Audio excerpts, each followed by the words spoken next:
مولانا مہدی حسن صاحب، آپ تو کپڑے بہت شاندار پہن رکھے ہیں، وال پورا۔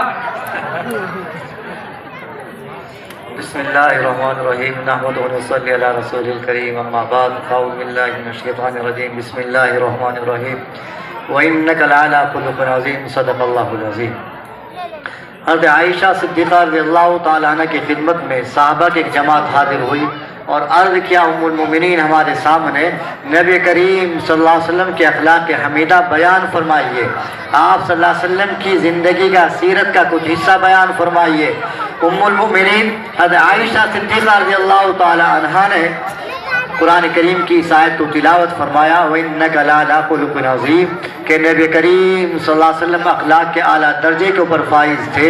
اگر تم نبی کریم صلی اللہ علیہ وسلم کے اخلاق کو دیکھنا چاہتے ہو، نبی کریم صلی اللہ علیہ وسلم کی سیرت کو پڑھنا چاہتے ہو تو قرآن کریم کو پڑھتے جاؤ اور نبی کریم صلی اللہ علیہ وسلم کے اخلاق کو دیکھتے جاؤ۔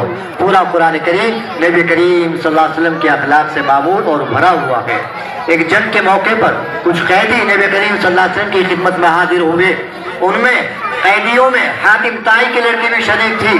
جب حاتم طائی کی لڑکی آپ کے قریب میں آئی، اس کے سر پر دوپٹہ نہیں تھا، چادر نہیں تھی، آپ صلی اللہ علیہ وسلم نے ایک صحابی کو حکم دیا، لو یہ میری چادر لو اور اس لڑکی کے سر پر ڈال دو۔ صحابہ نے جواب دیا، یا رسول اللہ دشمن کی بیٹی ہے، کافر کی بیٹی ہے، آپ کی پاک چادر ہے، آپ کی پاک چادر اس کے سر پر کیسے ڈال دی جائے؟ آپ صلی اللہ علیہ وسلم نے ارشاد فرمایا، یہ لڑکی جتنی قابل احترام اپنے باپ کے لیے ہے اس سے زیادہ قابل احترام ہمارے نزدیک ہے۔ یہ لڑکی جتنی قابل تعظیم اپنے بھائی کے لیے ہے اس سے زیادہ قابل تعظیم ہمارے نزدیک ہے۔ لو میری چادر لو، اس کے سر پر ڈال دو۔ آپ صلی اللہ علیہ وسلم کے حکم سے چادر سر پر ڈال دی گئی۔ قریب میں آئی، آپ نے پوچھا کس کی بیٹی ہو؟ روتے ہو یوں جواب دیا، یا رسول اللہ حاتم طائی کی بیٹی ہو۔ آپ نے فرمایا کہ تمہارے والد کی سخاوت کی بنیاد پر، تمہارے والد کی مہمان نوازی کی بنیاد پر، تمہارے والد کے اخلاق کریمانہ کی بنیاد پر میں تمہیں رہا کرتا ہوں، تمہیں آزاد کرتا ہوں۔ اس لڑکی نے جواب دیا، یا رسول اللہ میرے خاندان کی، میرے قبیلے کی بہت سی عورتیں گرفتار ہو کر کے آئی ہیں، اگر یہ رہائی سب کے لیے منظور ہے، آپ سب کو رہا کرنا چاہتے ہو تو مجھے یہ رہائی منظور ہے۔ خالص یہ رہائی مجھے منظور نہیں اگر صرف میرے لیے ہو، میرے قبیلے کے خاندان کے لیے نہ ہو۔ آپ صلی اللہ علیہ وسلم نے اعلان عام فرمایا، اس قبیلے کی، اس خاندان کی جو لڑکی جو عمر جس کے پاس قید ہو، میرا حکم ہے اس کو رہا کر دے، اس کو آزاد کر دے۔ سب صحابہ نے رہا کر دیا، آزاد کر دیا۔ اس کے بعد اس لڑکے نے جواب دیا، یا رسول اللہ دنیا کی غلامی سے چھٹکارا دلا دیا، اب آخرت کی غلامی سے بھی چھٹکارا دلائیے۔ یا رسول اللہ ہاتھ بڑھائیے، آپ کے دستے مبارک کے اوپر ہم ایمان کے اندر داخل ہونا چاہتے ہیں۔ وہ لڑکی پورا خاندان آپ صلی اللہ علیہ وسلم کے دستے مبارک کے اوپر ایمان کے اندر داخل ہوا۔ کس کی بنیاد پر؟ آپ نبی کریم صلی اللہ علیہ وسلم کے اخلاق کریمانہ کی بنیاد پر۔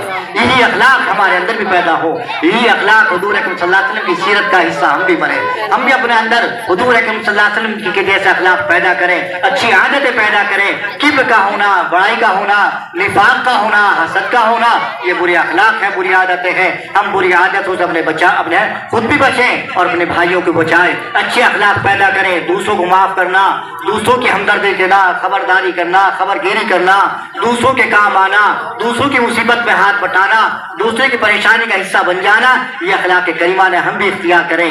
اگر ہم نے ان کریمانہ کو، اخلاق حسنوں کو اختیار کیا زندگی کے اندر تو ہم بھی دنیاوی کے اعتبار سے بھی کامیاب، آخرت کے اعتبار سے بھی کامیاب۔ یہ اخلاق حسنہ ہمارے اندر کیسے پیدا ہو، اس کے لیے ضرورت ہے کہ ہم علماء کرام کی صحبت اختیار کریں، مدرسے کے اندر اپنے بچوں کو بھیجیں تاکہ وہ بچے مدرسے کے اندر آئے، پڑھنا پڑھانا سیکھیں اور حضور اکرم صلی اللہ علیہ وسلم کی تعلیمات کو سیکھیں، حضور اکرم صلی اللہ علیہ وسلم کی تعلیمات پر عمل کریں۔ بہرحال قرآن کریم کی ایک آیت میں نے تلاوت کی جس کے اندر اللہ تبارک و تعالیٰ نے ارشاد فرمایا وَإِنَّكَ لَعَلَىٰ خُلُقٍ عَظِيمٍ کہ نبی کریم صلی اللہ علیہ وسلم اخلاق اعلیٰ کے اوپر فائز تھے۔